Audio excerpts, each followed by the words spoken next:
So I get into it anyways because the content of the presentation is probably going. And then I'm going to talk a little bit about a project I'm working on at the moment around trying to help people with disabilities get involved in sports. My own background as far as sport is concerned, I had my accident mountain biking that left me confined to a wheelchair, and I found that sport again in the last few years, and we use it as a research project at NYU to teach our students about disability. So just to start, disability, designing for disability is designing for your future self, because if we think about it, every one of us ends up disabled at some point. In fact, in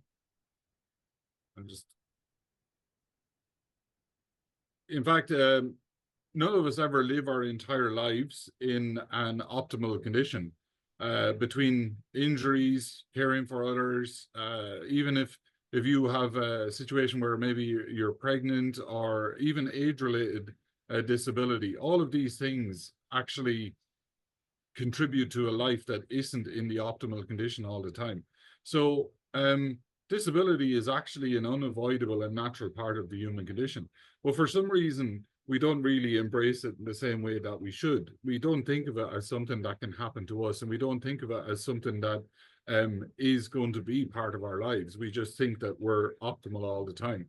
So what I try to get people to understand is that this is something that is going to affect all of us, and that when we do design for disability or consider disability, we design for our future selves. But a little bit about people with disabilities in the first place. People with disabilities have secret and mystical powers, I like to say, because they live a life where they're planning for the future all the time. In my own instance, every time I'm trying to do something like go somewhere, like speaking of Hong Kong airport, for example, or Shanghai airport, or anywhere I travel in the world, I'm always planning for all the eventualities of what might possibly happen when I get to an airport, when I get onto a plane, when I land, and all the rest of it as well. So there's a huge amount of planning that people with disabilities do, and they're often thinking about future eventualities that might never happen, but if you don't think about them, you could end up in a lot of trouble. So I think that it's sort of fair to say that people with disabilities have this ability to see the future because they're constantly living there. And they're always trying to anticipate the problems that might occur in the future. And by doing that, then they become really great problem solvers. And a lot of people with disabilities, they develop a muscle memory for project planning, project management, risk analysis, and a mental agility as well. Does anyone know who this lady is on the screen? No? This lady's name is Li Hongju, and she lost her legs when she was, I think, 4 years of age. She's from a village in northern China, I think it is. And she went off and became a doctor. And she actually has practiced as a doctor in her own village and villages surrounding where she lives for more than 15 years, having had 6,000 call-outs to village patients and help people. So you can imagine the amount of project management she has to do, the risk analysis of trying to get to a patient, all the rest of it. And she manages to do it. So, I mean, you know, people with disabilities aren't just people that need us as people who design for disabilities. They in their own right are really innovative people as well, and very capable. So we should be listening to what they know in order to do a better job in how we design. And the case is as well, and I don't know the statistics, if you guys have looked into or researched any of the statistics, 15% of the planet's population currently considered as disabled. So that's a huge amount of people. That's about 1 billion people considered to have a disability. And that number is always going to exist and is currently rising. So I think the stats state that by 2100, there's going to be something like 27% of the planet's population are going to have a disability. And the biggest part of that disabled group is actually going to be the elderly. So when you reach a certain age, things get more difficult. Your vision gets more impaired. You can't hear as well. You can't move as well. So the demographics of our planet are changing, and that number is increasing all the time, and it's always going to be there. We don't end up getting any better later in life, so that number is always going to be there. So that's another reason why it's important to consider disability as a key driver for innovation, because the part of the market that you're addressing is going to get bigger all the time.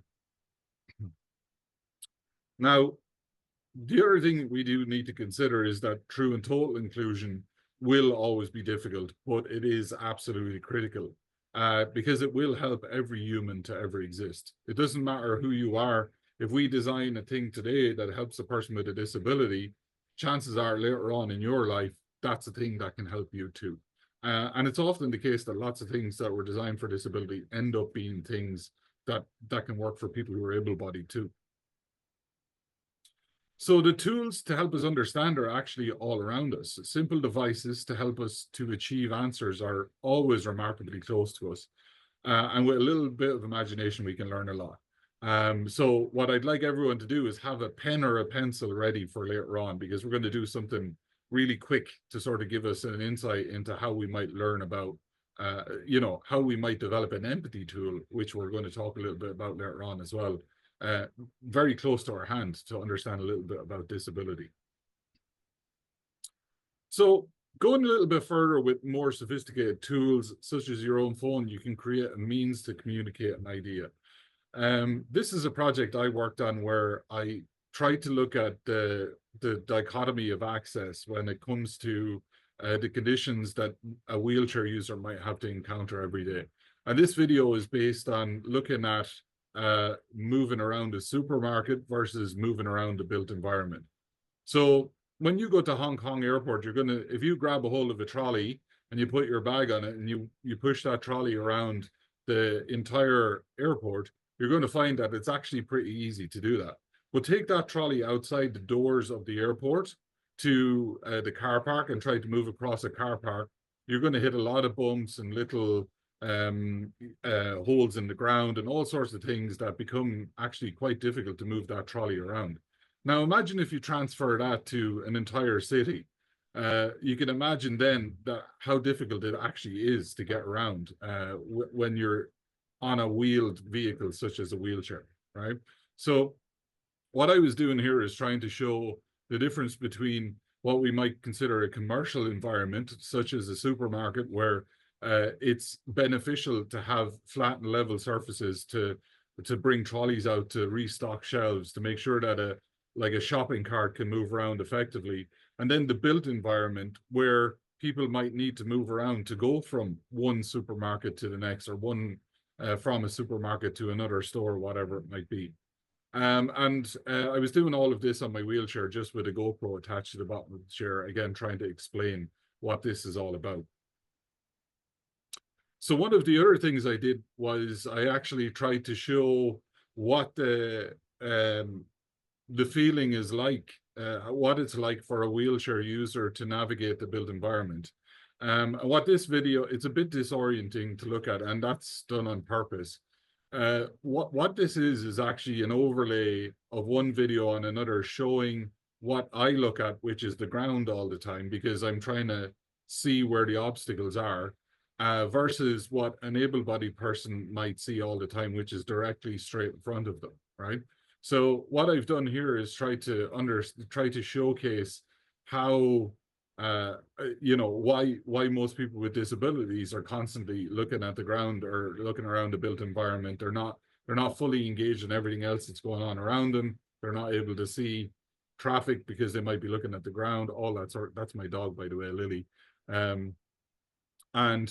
The idea is, again, to show this disorientation that occurs because for me, and most people with disabilities, wheelchair users in particular with this, we're constantly observing a part of the environment that most people don't have to care about. And that's a really important thing to note, maybe when you're looking at the work that you're going to do at the airport, what are the challenges for people with disabilities, whether that's a visual impairment, whether that's a mobility impairment, hearing impairment, and what do they have to concentrate on versus what the environment presents to them. And how I did this was I attached two cameras to a bicycle helmet and just wheeled around with these cameras. I looked like a crazy person, but it really sort of captured that information. I was able to overlay it up to two videos to be able to tell that story. So where did this go? What kind of work could we get out of this? What could we reveal from this information, and what value was it? So a number of years back, I worked on a project where we developed a device that, now this is just a mock-up image, but where we looked at the built environment from the perspective of a wheelchair user, but more around data acquisition. And what we did was we attached a GoPro to the wheelchair, but we used smartphone accelerometers to gather the data, the vibration impact that's coming through the chair. So what we were able to do then was have a video, but also create digital breadcrumbs of impact points through the wheelchair. And we ended up with maps that looked a little bit like this. So all the black dots you can see here are major impacts. In fact, the one that you would have seen in the previous video is the one that's circled here, a problem that existed in the built environment for over 8 years. And we were able to gather that information just through something as simple as the accelerometer data on a phone. And then we were able to supply that information to our local authorities who were in charge of repairing these things. And they were able to repair the instances that we were able to show them with this data. So we ended up doing something that hadn't been achieved in over 8 years. They went out and they repaired the sidewalk where this problem occurred within a couple of weeks, because that information was actually bigger than just an accessibility issue. It was a liability issue. It was something that they could get in trouble for if they didn't repair it. So we were able to create this data that allowed them to understand problems in the built environment that they otherwise probably wouldn't have looked at or tried to repair.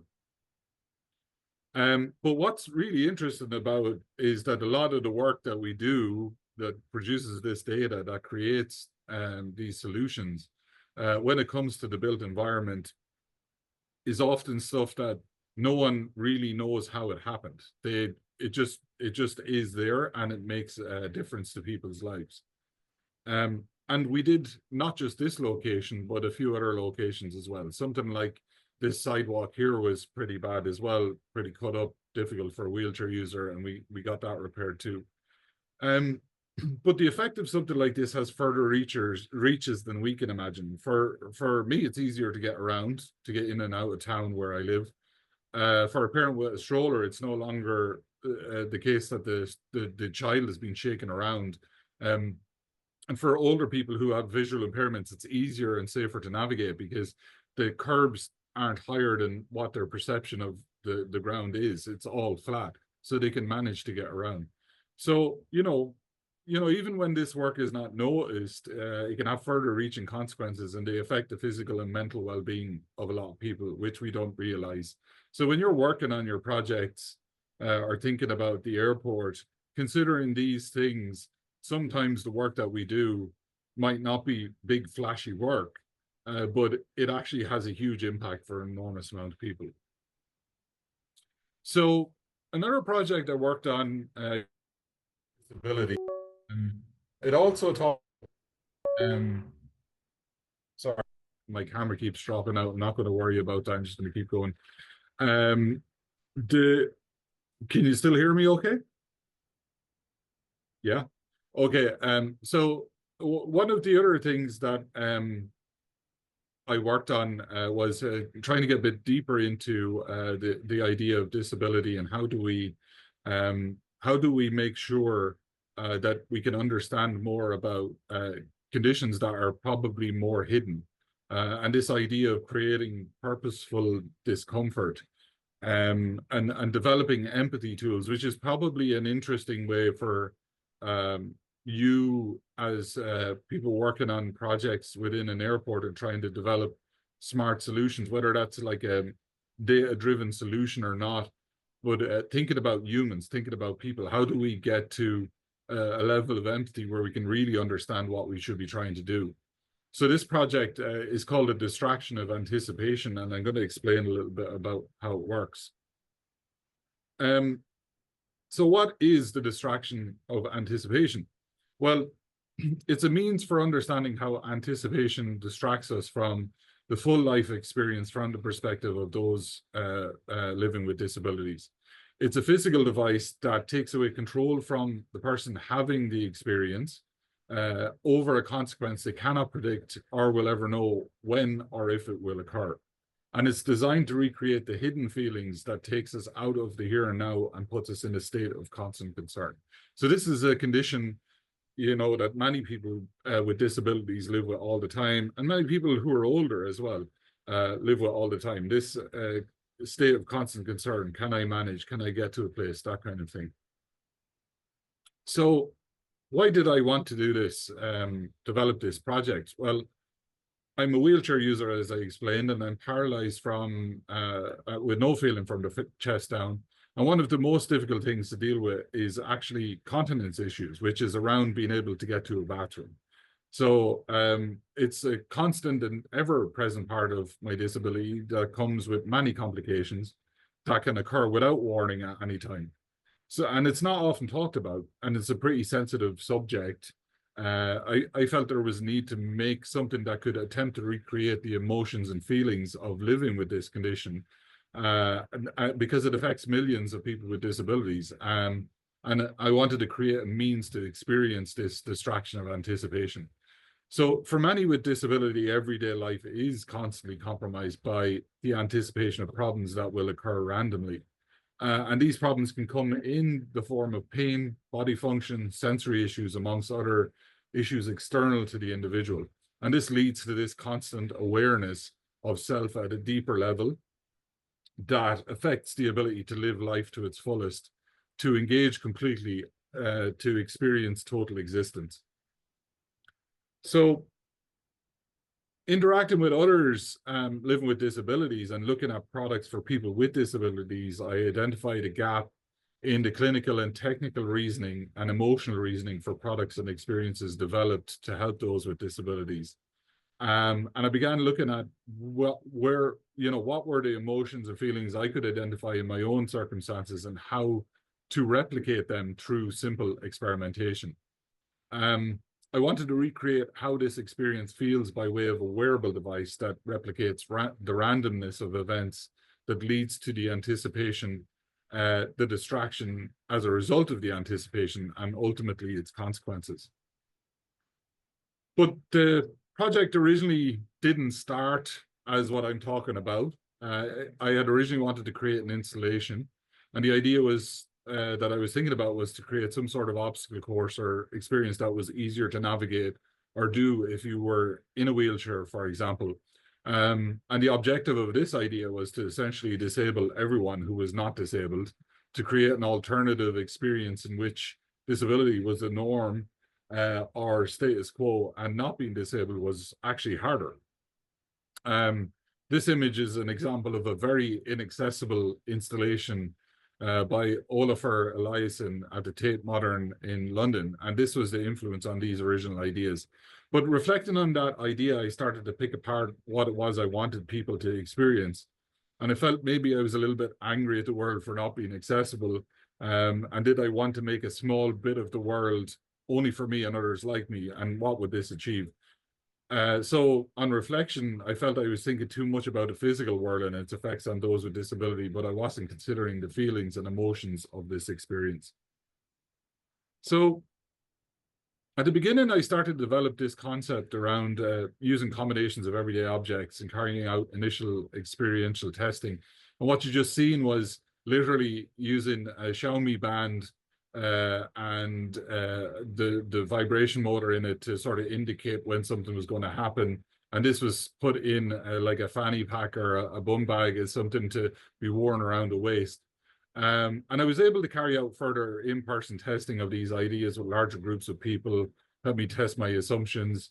I felt influenced by what I think of as well-intentioned efforts to really understand disability as well. And I think that, you know, people have good intention, but they don't get deep enough into it. So what I ended up doing was developing a device that could take away control and understanding and put the emotional experience front and center.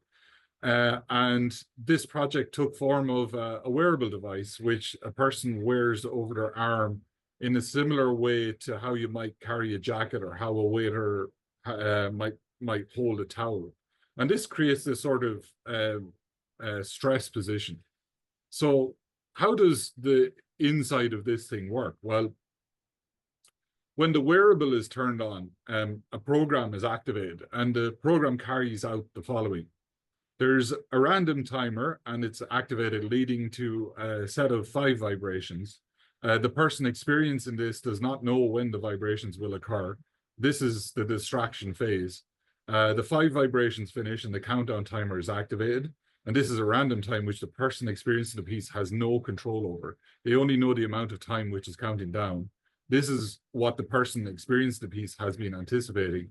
And the countdown reaches 0, and the servo is activated, and the balloon is pierced, and this releases water from the wearable.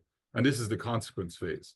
So you can see from this device, what we're trying to do is create the condition where you don't know when this balloon is going to burst. You're only told by the device randomly when it might occur, and then you have to react to that. So you're constantly in this state of discomfort wearing the device, right? And why it's designed as a device that's worn over the arm is it creates this mild stress position that forces you to be aware of the thing all the time. So how did people react to this thing? Well, people said things like, the random vibrations always caught me off guard. I was never not aware of it. It was hard to focus or refocus when the device vibrated. I kept wanting to touch and feel for security. There was no way to control it, which meant having to wait for it to stop. I was concerned at it bursting. So all of these comments were super interesting to me. And what was really interesting was when people wore the device, they were looking around the room for the nearest sink, or they were looking for the nearest bathroom, which means that they were now having to reconfigure in their brain how they interacted with an environment. They no longer were safe in the knowledge that they were going to be okay in that environment. The condition they were now in with this device meant that the environment was a totally different thing to them. So it was interesting, because when I show this to people like architects and interior designers, they now think differently about how a space may be designed in order to decrease the amount of impedance to get to a bathroom. How do we locate a bathroom? How do we, you know, show how to get to places, that kind of thing. So it's very interesting how maybe we could apply the same principles of empathy tools to other things, like, where are the elevators? How do I find, you know, besides bathrooms, how do I find other amenities that I might need? That kind of thing. So insights gained from that project as well, there was new points of view. It's actually very difficult to get deep into these kind of subject matters because I was basically facing a nemesis that I deal with every day, a constant reminder that is never going to go away, can be a lot to deal with. But making a device as well that's nondescript, that allows us to get into this experience, that was actually quite difficult too, because we're trying to create something that it's only really obvious to the individual what's going to happen when the device is activated, but it's not really something they know is going to happen until that occurs. But at the same time, trying to create something that creates this mild stress position. The ergonomics of discomfort are very challenging, because we often, when we're doing design, we're thinking about trying to make things better and more comfortable, but sometimes we need to create a thing that is uncomfortable and not good for us to truly understand what a condition feels like, and be able to create the positives from what we learn from that. So this idea of creating a positive from a negative is a super valuable insight into all of this. So why is it important for others to understand this? And I go back to that idea that the biggest minority group in the world is the disabled. It's the largest part, and the largest part of that group is the elderly. So disability will be part of our lives as we age. It's something we can't get away from. And it might not be as extreme as paralysis, but our physical manifestations of the self will begin to be more difficult to manage. And the planet's demographics are changing, where by the year 2100, over a third of the planet's population will be in this category of disability. So I see a future for experiential devices as tools for organizations to get deep into empathic reasoning, a way to close the gap between technical, medical, physical reasoning and emotional reasoning for products, services, and experiences.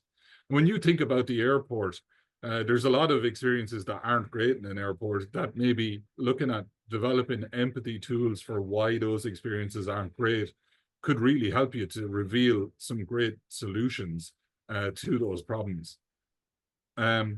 So by anticipating things like this, we can do something now, and we can have some control over what the future will be like. My own interest in introspective thing that happened was Team Brit, which is a racing car team based in the UK, who are made up of disabled drivers. Were really interested in how can we develop means for the drivers to be able to manage with conditions in the car. And that conversation only came about as a result of working on this project. So there's always bigger opportunities that we don't realize as a result of this kind of work. So what can you identify with simple tools? Let's see, remember earlier on I asked everyone to get a pencil or a pen. Let's see if we can learn something by doing something simple. So the pencil is odd. It's on-demand disability, right? So if you can get a pen or a pencil, pick it up in maybe your right hand, and then if you can put it underneath your, it's hard for me to without showing you. I'm gonna, oh wait, now I can get my video working again. Yeah, everyone can see me. So if you can get your pen and put it under your forefinger, then over your next finger, then under your ring finger, and over your little finger. So we end up with something like this. Okay. Simple thing. Now try to type on your keyboard or try to do something. Now you have a little bit of disability, right? So something as simple as a pencil or a pen can be something that inflicts a little bit of disability on you and forces you to think differently about how you do things, right? So as you look around in, your everyday, there's these little tools that can help you, that can be empathy devices that allow you to understand more about what a disability might be.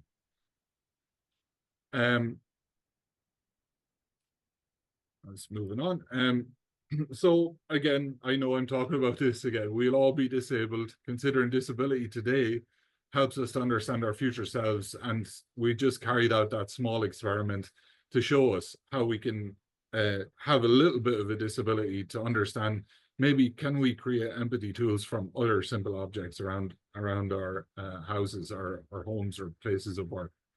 And that's why I call it odd. It's on-demand disability. It's a quick, repeatable experience that maybe you want to immerse yourself into every now and again to sort of help you to sort of recenter focus to the direction you might be going when you're thinking about disability. Right. So that's all the stuff that I've been working on in the past. But, well, the project I'm going to show you now is about 2 years old, but it's a super interesting project that we started at NYU as part of the VIP program, where we designed and developed an adaptive mountain bike for wheelchair users. This is sort of the big mission that I'm on at the moment. And I'm going to tell you the story about all of this and how it came about and what it's revealing to us. So first we'll go back in time a little bit. it's hard to believe that the first bicycle, which was called a Lauf machine or a running machine, was invented by a guy called Carl Dreiss in 1817. So the history of the bike isn't all that long when you consider the simplicity of the machine.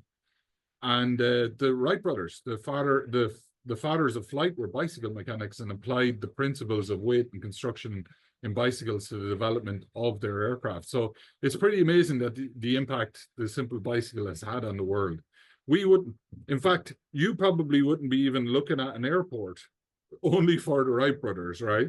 And they started out as bicycle mechanics, which again is like pretty incredible, the impact that the simple bicycle and how they work, the impact it's had on the world and our ability to do what we do today, and even talk about airports and aircraft, etc. And we often associate a bicycle with our first feelings of speed and lightness, almost giving us the sensation of flying. And the daredevils amongst us actually taking flight on these amazing machines. So, you know, from BMX to mountain bikes, from racing bikes to cruisers, there's a bike for everyone and every personality. And we also remember our bikes as our first personal mode of transport, machines that took us on journeys further away from home with you know, often with friends, our first true freedom and independence, and one of our earliest means of escape and adventure.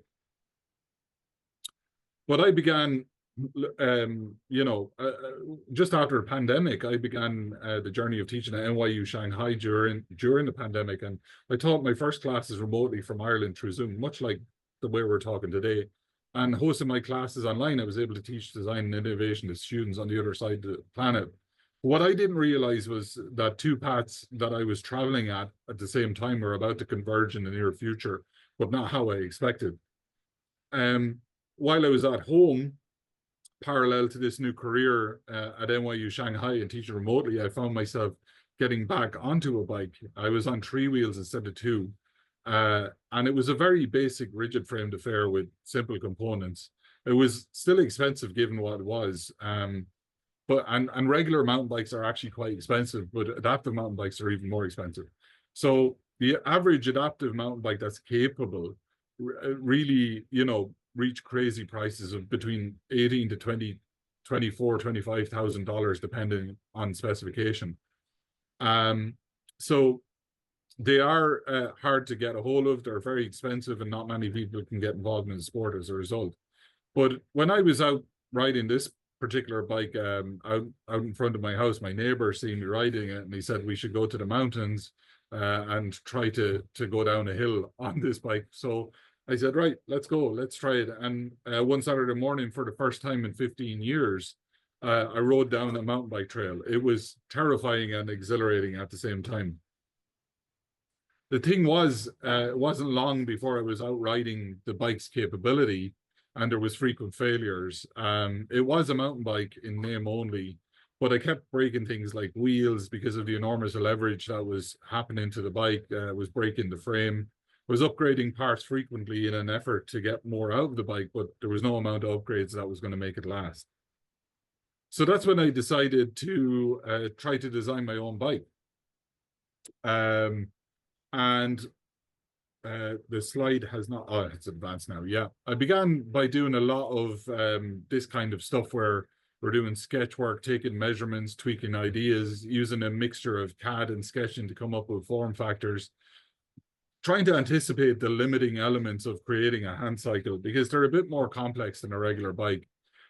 When you add suspension system to it, braking system, steering, it was a very difficult thing to try and design. And then I began to hunt to find someone who would help me develop my ideas into a fully fledged bike.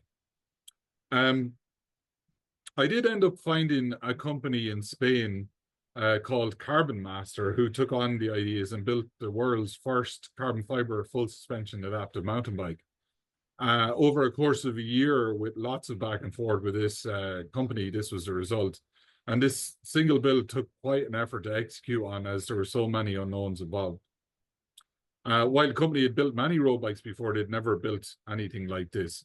And when I got a hold of the bike, it was a revelation to me. The bike offered so much more capability and range because we had an assistive drive on it, and I could go further into the mountains to different trails. I was able to go on more difficult terrain because we had suspension on it. But there were many problems with the bike. As the terrain I was venturing onto began to take its toll. While carbon fiber is a really great material, when it fails, it's not a great situation. And unfortunately for me, I was about to find that out. um, on a ride in the mountains on a trail I was used to, I hit a set of undulations that pitched the bike into the air at the rear, and on the final impact, I heard this massive crack, and then the bike hit the ground and slid along the trail, splintering carbon fiber as it went. But the bike had an unplanned rapid disassembly at a molecular level at one of the rear suspension structures. And that meant that we were stuck in the forest, about 4 kilometers away from the trailhead, with this massive catastrophic failure. And if you're a wheelchair user, you can't walk, so you can't get out there. The only means to get out is the bike. It was a scary to be in such a vulnerable position. And I say vulnerable because it felt like the time that I crashed previously, the accident that left me confined to a wheelchair, the sort of helplessness. I wasn't injured, but there was this feeling of helplessness at the situation. We did eventually manage to get the bike out of there, though, with the ingenious invention that is the cable tie. We were able to manage to sort of cable tie the entire back of the bike back together.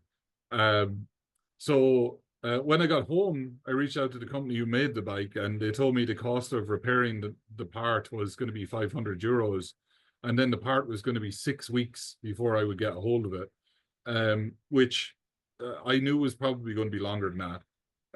But for those with disability, it's often the case that time is not on your side when it comes to longevity of enjoying sports. It gets more difficult more quickly due to the toll on the body of disability. So to wait 6 weeks is losing an enormous amount of time, of the most precious time as well, because it's the time that you're able. To those with disability, you might as well be telling them 6 months. And the price was a concern too, because the idea that I had to pay over the odds just because I had a disability was really difficult to deal with. So I didn't have the option to go to a local bike shop. So what I decided to do was to design the part myself that had broken. I decided to sit down for a couple of hours and see if I could figure out the dimensions of this component and redesign it. And I did that. Within 2 weeks of that decision of designing that specific part, I had a full set of 4 parts for half the price of that single one part that had broken. And I had them made from 7075 T6 aluminum. They were heavier, but I knew that they wouldn't break. And it was a miracle that I could get the bike back running again, given the previous timeline for the carbon fiber part. And this was the bike with those new parts on it. And more importantly, I knew now that I could solve the problem for myself, and decided that I would design an entire bike to be easier to build, faster to build, more affordable to build. And when it was finished, I was going to make the files open source for anyone to who wanted to build one. Anywhere in the world could build one. So I used Autodesk's Fusion software to design the whole bike with new ideas and concepts. I decided to design the most complex variant, the full suspension bike, which we could work backwards to simplify. And over the next few months, spend hundreds of hours doing that. And this would be the beginning of the open source adaptive mountain bike. So what was this all about? So Project Mjolnir, which is the name of the project, given the bike a name, seemed to solidify the direction, by the way. So we called it Project Mjolnir, and there was a few core tenets that we wanted to stick to in its development. It was to be customizable, affordable, repairable, and evolutionary. Customizable to the needs of the individual, affordable, breaking down the biggest barrier to getting involved in a sport, and being the right to repair, being able to repair and replace parts when needed, minimize downtime, and then evolving an open source project that people can develop in the direction that they want to go themselves. One of the things it had to be possible to build it anywhere. And I built the first one at the back of my kitchen, utilizing a space not larger than 6 by 9 feet to assemble it from my wheelchair. It started with basic construction of PVC pipe to foam core to establish space envelopes, and evolved through the stages of construction as and when parts arrived, beginning to take form in this same space. On completion of the build in January of 2023, I was tentatively optimistic about the result. It existed, but I wasn't sure would everything work based on the assumptions that I made as we were doing the design. So it was time to find out. So after the 7 months after the crash, that bike with the broken part to a fully designed bike, we went out and we tested it, and it went unusually and surprisingly well. I assumed a lot of positive things, and many of them worked, but there was some things that were issues, and we were able to solve those. But I think it's a trait in designers to doubt our capabilities, and that's why we sort of like are worried till we go and test it. But it was a great feeling to test this entire bike, to put more trust in the machine and know it would survive. And to know as well that if we did break something or needed to change something, it was literally only like a couple hours in the software to design it, and then a week or two later when we would have a part. We ended up launching the project in New York and building a bike there at the ITP building in Brooklyn, which was the first adaptive mountain bike in New York City. And we got that onto the trails in July of 2023, where it took the trails of Freshkills Park in Staten Island, piloted the Here by Rachel seen in the picture. And it was the first time Rachel had ridden a bike in 15 years. It was pretty incredible that we only embarked in this design journey earlier at the beginning of 2023. And we're helping more people with disabilities to experience the thrills of adaptive mountain biking in New York City. We also started work on building one in Abu Dhabi. So before I arrived in Abu Dhabi, and before parts arrived in Abu Dhabi, students could access the files and understand what they were going to be working on. So this idea of the bits and atoms coming together, the bits being the software and the computer-aided design, and then the atoms being the hardware, helped us to sort of understand how to design or how to put the bike together, helped the students learn how to put the bike together before I even arrived. So the students in this picture have actually worked on the project in New York and in Abu Dhabi. So this project has this global sort of, it's a true global project at the Global Network University, because we built them in a couple of locations at this point. And we had a guy called Ahmed ride the bike in Abu Dhabi, and it was the first adaptive mountain bike in the United Arab Emirates, which is another first, which was really cool. And we were using the project there to teach our students in Abu Dhabi as well as New York. And as students in Abu Dhabi are reverse engineering the bike to improve component design and develop more ideas around that. We also built a third bike in Ireland. My dad helped me to do that, and he was able to tell me all the things I did wrong with design, as dads will usually do. And then the fourth bike was actually built in Shanghai, was the first adaptive mountain bike in China. And we're going to try and trial this bike in 2025 on mountain bike trails in Shanghai and probably up in Huizhou. And all four bikes seen further development in the fall semester of this year and of 2023, sorry, and during 2024 continued to develop the platform and add features to the bike. At NYU Shanghai, we also continue to develop new versions of components and design for other types of riding. And we're currently in the early stages of development of a children's bike too. So the platform allows us to develop different versions of the bike, not just an adult version, not just a rigid version, not just a suspension version, but lots of different types of versions. Students from Shanghai, like Freddie pictured here, have actually worked on the project in Shanghai and in Abu Dhabi. So students at different NYU campuses all over the world get to work on the same project at different locations, which is really, really cool, because sometimes you might leave one location and not get to work on the same thing. But the students at NYU get to work on this project no matter what location they go to. And this is Trista, who was the first ever Chinese person to ride an adaptive mountain bike in China. And that was another first, which was really cool. So Abu Dhabi, New York, and China, all of those bikes were firsts in those locations. And now we were gaining momentum. We were getting these bikes in multiple locations.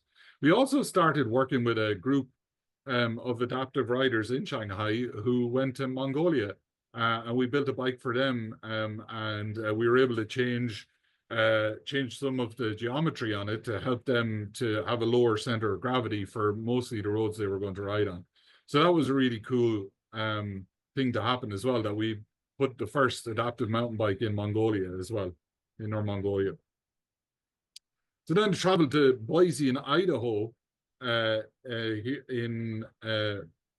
this year in 2024, and we built a bike there. Oh, it's insane. Like the fact that everything is like machined parts that was just laid out on a table yesterday morning, and I come in and I'm like, this looks like a mess. And now we have a rolling chassis like a day later.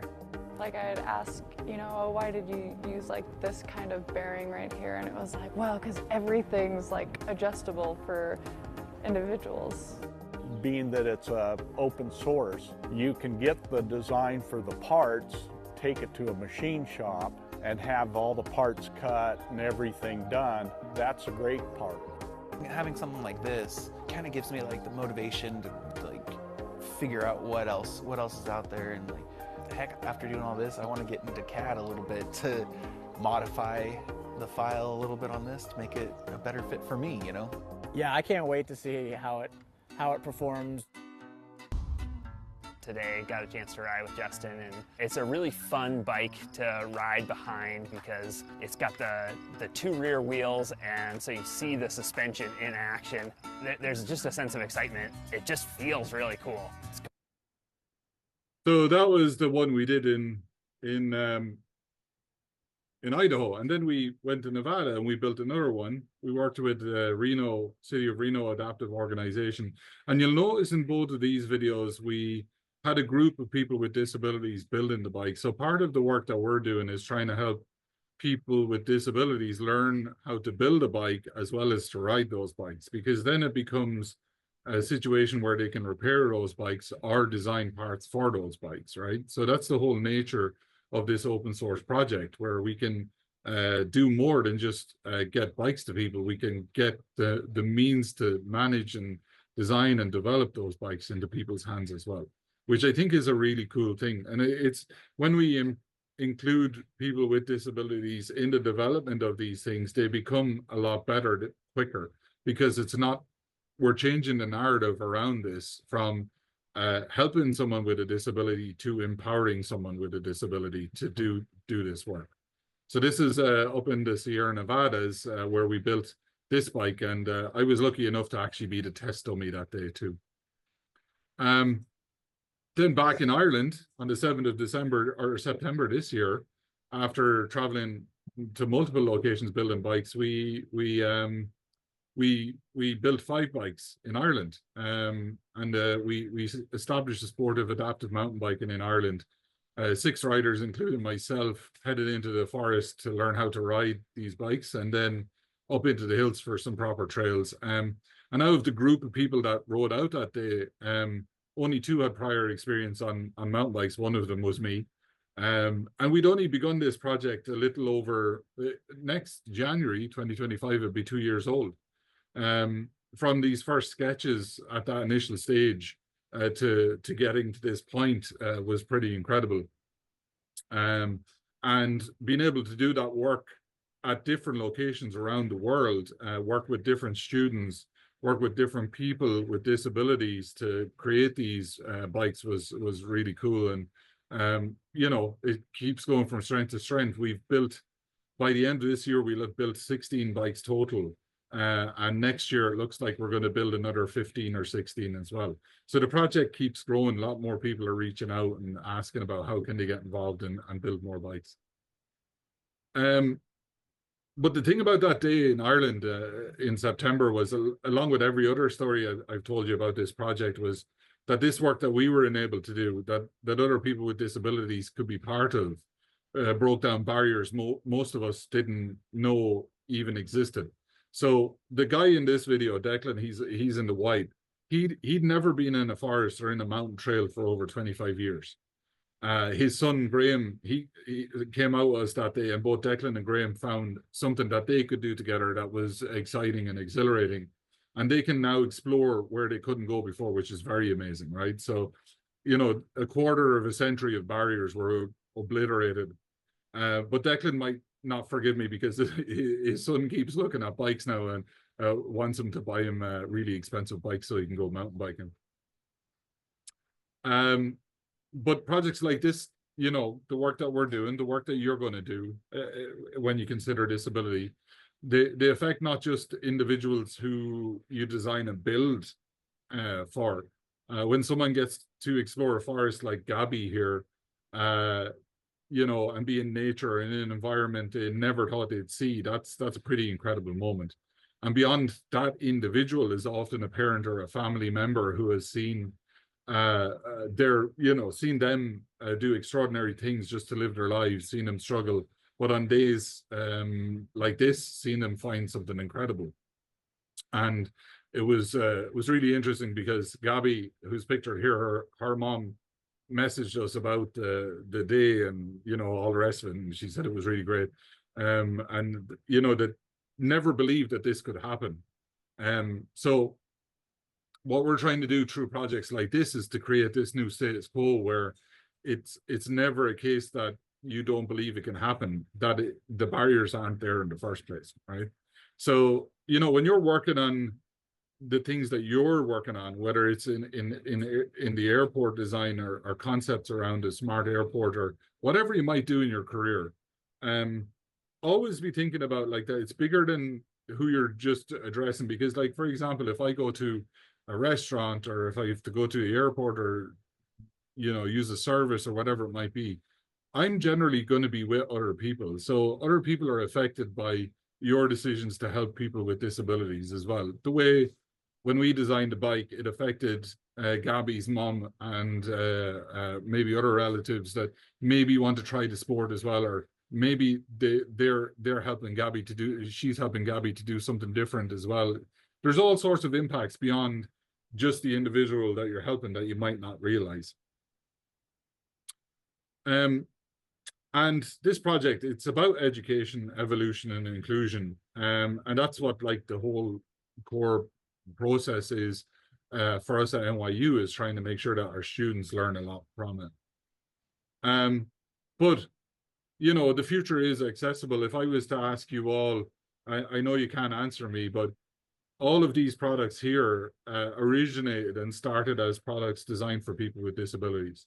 The keyboard was originally a typewriter, which was then originally before that a device that was designed to help someone with a visual impairment to communicate.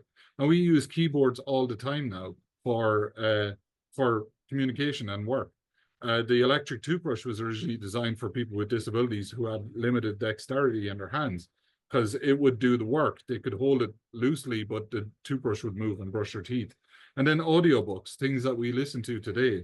Podcasts, I suppose, a little bit different, more like radio, but audiobooks definitely are a descendant of talking books on records and tape, which were developed for people with a visual impairment who couldn't read. So the future is accessible. The things that we do today may have impact in the future that we don't realize. And companies are waking up to this too. So, for example, Nike made a shoe that people can put on without any hands. And that can benefit everyone, right? Lancome are making makeup aids that help people with disabilities and limited dexterity to be able to put on makeup. Apple's AirPods can be used as hearing aids now.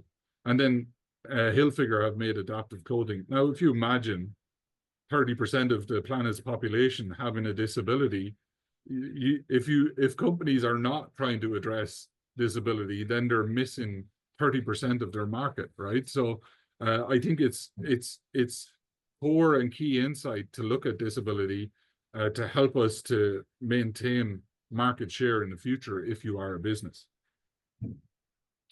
But for me personally, it's about trying to provide them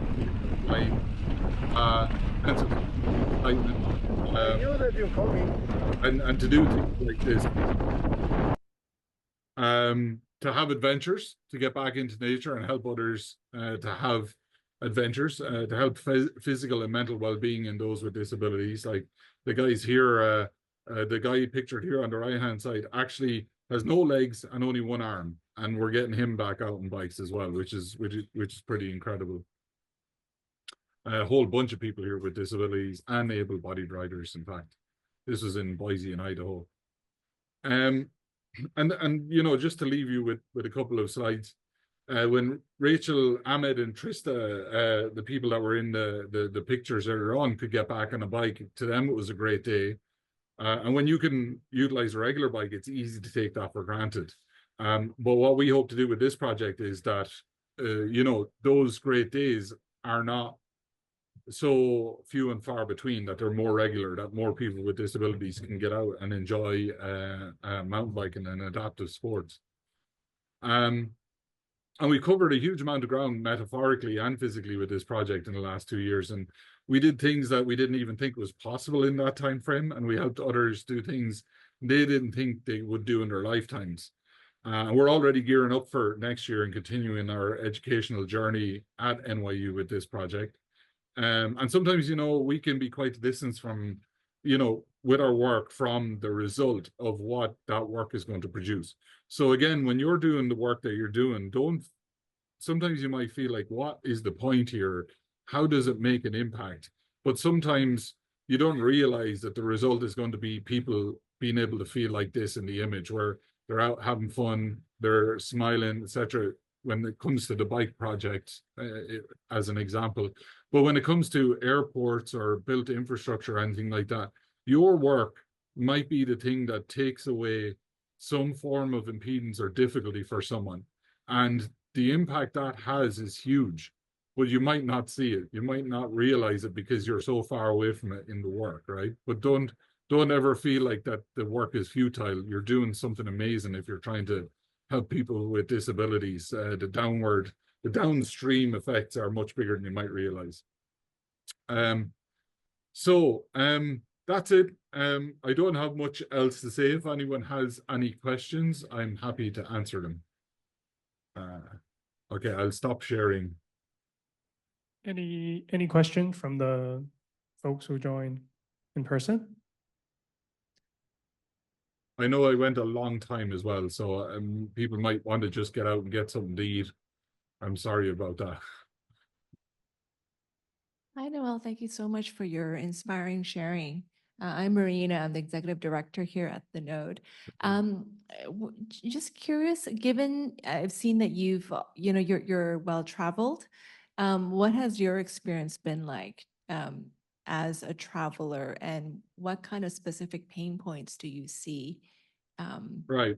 Yeah, that'd be great. Okay, so to address, yeah, it's a, if you go and you do some research about disability travel, specifically around wheelchairs, you're going to see some nightmare stories about wheelchairs being damaged and all sorts of stuff. Now, I'm pretty robust in my arguments with, I won't say arguments, but conversation with people at the airports when I'm telling them, like, you know, take care of the wheelchair, make sure it's okay, all that sort of stuff.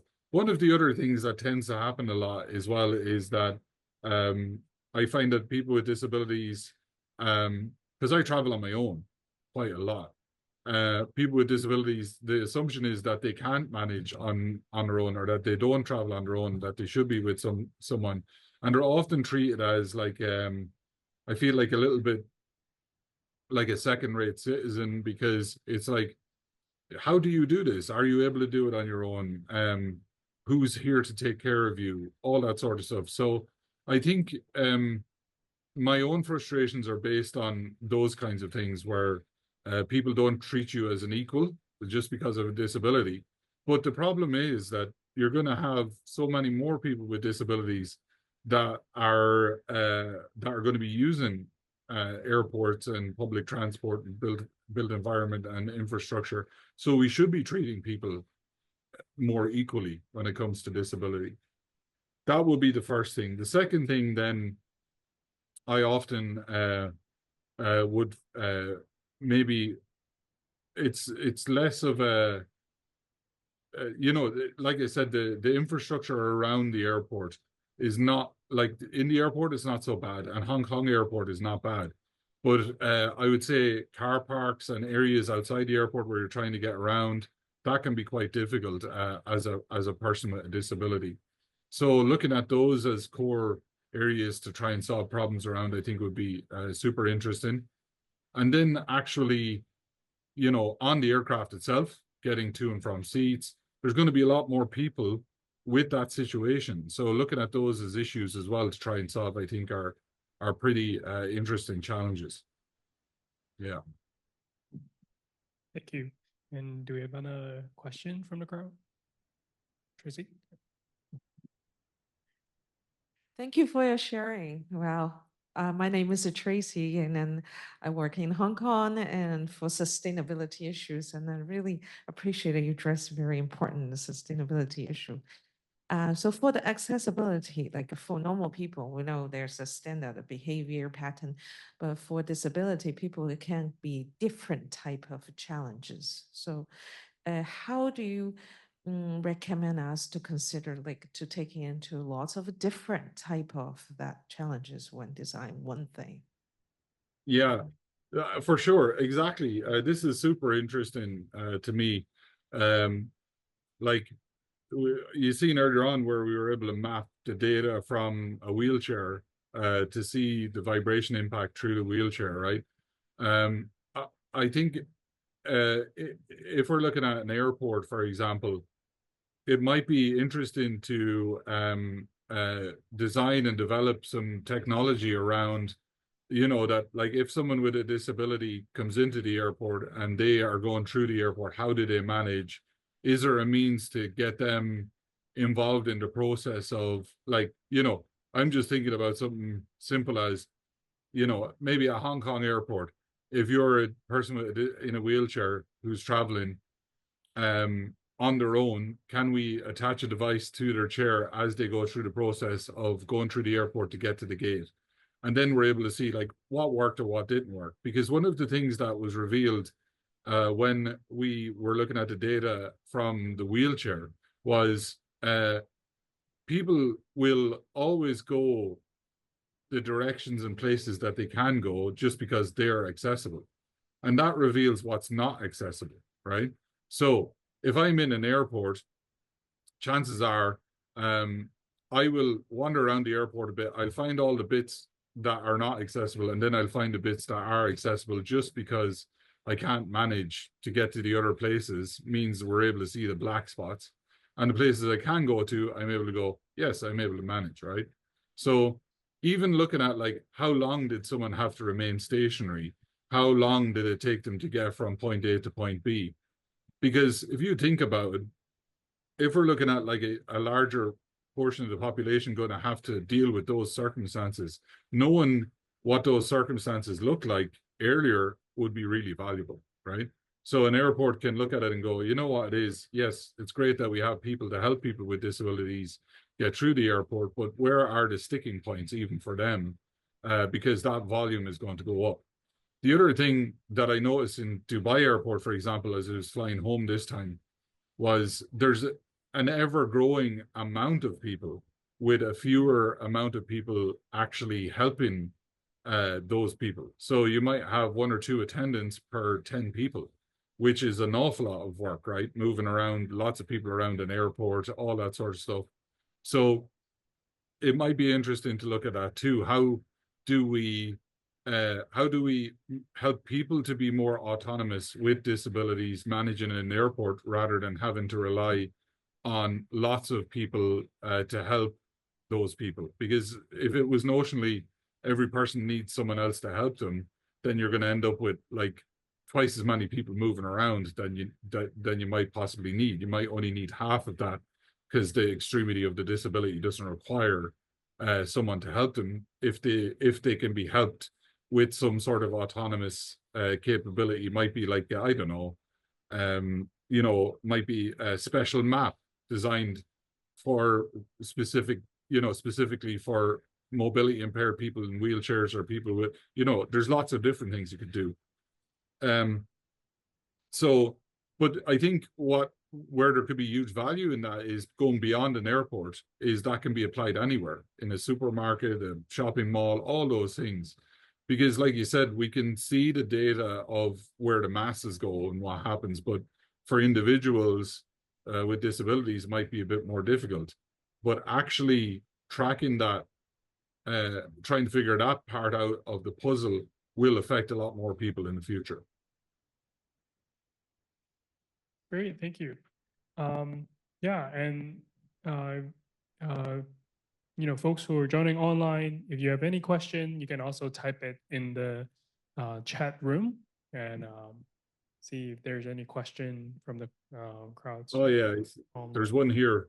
Someone said, I'd like to ask, I know that designs meant for people with wheelchair disabilities are usually exploited by people with baggages in the airport. What is the way to solve this according to your experience, or from other places you've traveled? Wheelchair people with baggage. So would that be like I'm like, is there an example, Vikram, of something that's exploited by people with baggage in the airport that you could tell me? You can type it in. Someone put their hand up as well.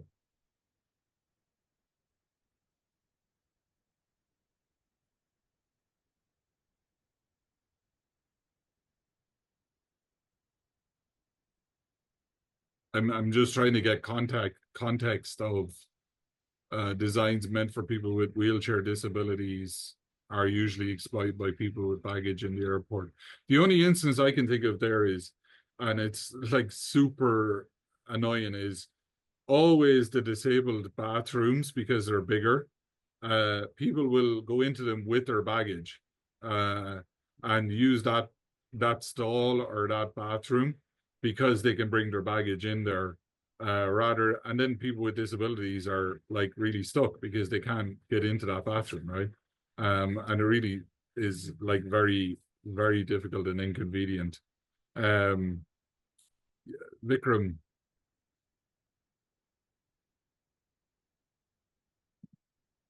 That's one of the ones. So like what I think about there, the other instances I think are actually, I don't know, maybe it depends on the airport as well, but the other instances I can think of is maybe sometimes, last time I saw there was a wheelchair made for people, but I saw a person book a wheelchair and put their child and bags on it so they don't bring a stroller. All right, so people are using, well, I mean, I think that's more an airport management thing, right? Like, so the way it works, if you're booking a flight as a person with a disability, you would have to tell the airline that you have a disability, so they can book the accommodations required beforehand as well.